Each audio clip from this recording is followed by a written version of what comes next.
রাজশাহী শহরের অন্যতম একটি বিনোদন কেন্দ্র রাজশাহী শহীদ জিয়া শিশু পার্ক। রাজশাহী সদরের নওদাপাড়া বড় বনগ্রামে এই শিশু পার্কটি অবস্থিত। প্রায় প্রতিদিনই এই পার্কটি খোলা থাকে। আমরা আজ এসেছি সপরিবারে। আমরা ঘুরে দেখব এবং আপনাদেরকে দেখানোর চেষ্টা করব। আর সম্পূর্ণ ভিডিও জুড়ে আমি আছি মোহাম্মদ জুলফিকার আলী। আশা করছি ভিডিওটি আপনাদের ভালো লাগবে।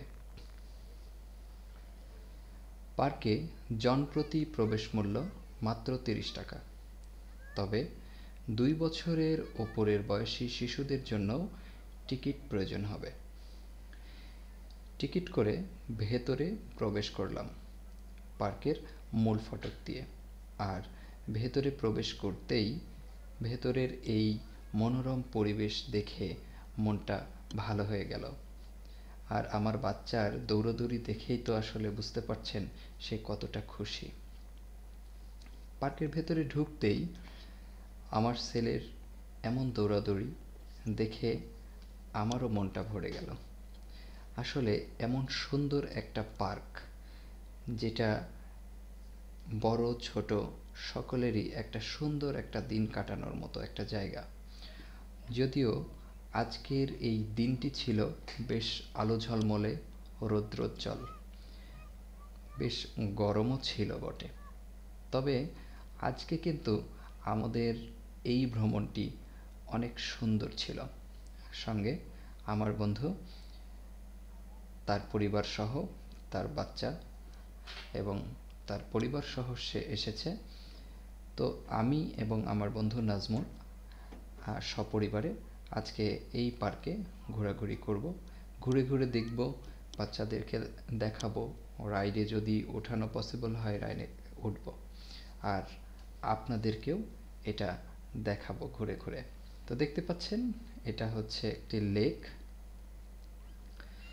এবং লেকের পাশে খুব সুন্দর এই রাইডটি অবস্থিত। এখানে অনেকগুলো রাইড রয়েছে, তার মধ্যে অক্টোপাস অন্যতম। তার পাশে একটা সুন্দর একটা সবুজ একটা মাঠের মতো অংশ দেখতে পাচ্ছেন, যে জায়গায় আসলে আমরা বসে একটু বিশ্রাম নিয়েছিলাম। যেহেতু প্রচুর রোদ ছিল, আমরা এখানে এই ছায়ার নিচে এখানে একটু বসেছিলাম। আমার ছেলে তো এই জায়গাটা দেখেই এর ভেতরে দৌড়াদৌড়ি শুরু করে দিল। তো পাশে খুব সুন্দর সুন্দর রাইডগুলো রয়েছে। আমরা ঘুরতে ঘুরতে বেশ ক্লান্ত এত রোদের ভেতরে। তো এসে এই জায়গাটায় বসে পড়লাম এবং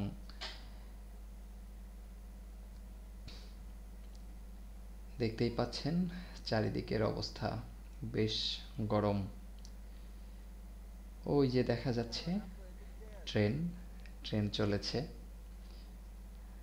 তো ওইটা দেখার জন্যই আমার ছেলে এবং আমার বন্ধুর ছেলে দুইজন একসঙ্গেই, ওরা যেন কাছে যেই দেখার চেষ্টা করছে, ভালোভাবে ওটা পর্যবেক্ষণ করছে।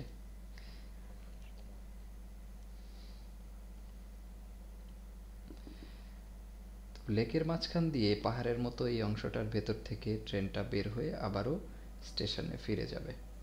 দেখুন কত সুন্দর এই পরিবেশ। যদিও এই দুপুরবেলায় এরকম ফাঁকা একটা পরিবেশ আপনাদেরকে দেখাচ্ছি, তবে বিকেল হলেই এখানে লোকে পরিপূর্ণ হয়ে যায়। খুবই সুন্দর, খুবই মনোমুগ্ধকর একটা পরিবেশ সৃষ্টি হয়। আমরা বেশ কিছুক্ষণ এখানে থাকব এবং আপনাদেরকে দেখানোর চেষ্টা করব ঘুরে ঘুরে। লেকের ধারে এই জায়গাটাই একটু ছায়াযুক্ত জায়গা, তাই আমরা এখানেই বেশ কিছুক্ষণ সময় কাটিয়েছিলাম। এখানে কিছুক্ষণ বসে এই লেকের পরিবেশটা উপভোগ করছিলাম। এখানে দেখা যাচ্ছে খুব সুন্দর একটি দৃশ্য, যেখানে রেলপথ এই পাহাড়ের ভেতর দিয়ে চলে গেছে। যদিও আজকে আমরা রেলে উঠতে পারিনি। এইখানটাতেই আমরা একটু বসে বিশ্রাম করছিলাম। আমার ছেলে চারদিকে একটু ঘুরে ঘুরে দেখছিল। দেখুন, এরা দুইজন মনে হচ্ছে আসলে অনেক খুশি, তাই না? তো শেষ করলাম ঘুরে বেড়ানো, যেহেতু আজকে অনেক বেশি গরম এবং রোদের দিন ছিল। তো এখন দেখতে পাচ্ছেন রাতের কিছু দৃশ্য। অন্য একদিন এই দৃশ্যগুলো ধারণ করেছিলাম। আসলে আমার বড় ভাইয়া সপরিবারে এসেছিলেন বেড়াতে, তাদেরকে নিয়েই মূলত এখানে আমরা এসেছিলাম।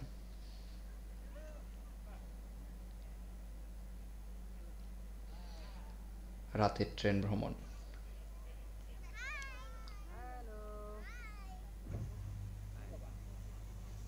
ট্রেন চলা শুরু হয়ে গেল।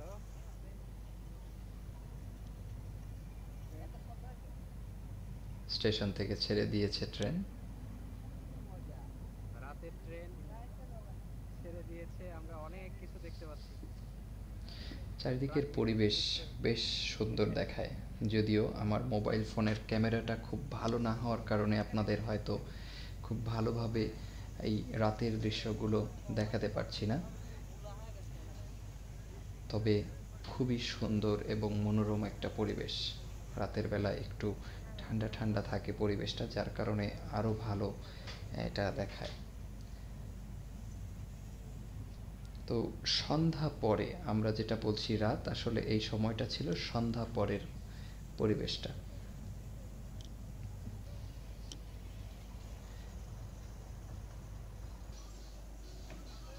সব মিলিয়ে আজকের দিনটি অনেক ভালো কেটেছিল এবং আমরা বাচ্চা কাচ্চাদেরকে নিয়ে আমার মনে হয় তারা অনেক বেশি আজকে ভালো একটা দিন কাটাতে পারলো।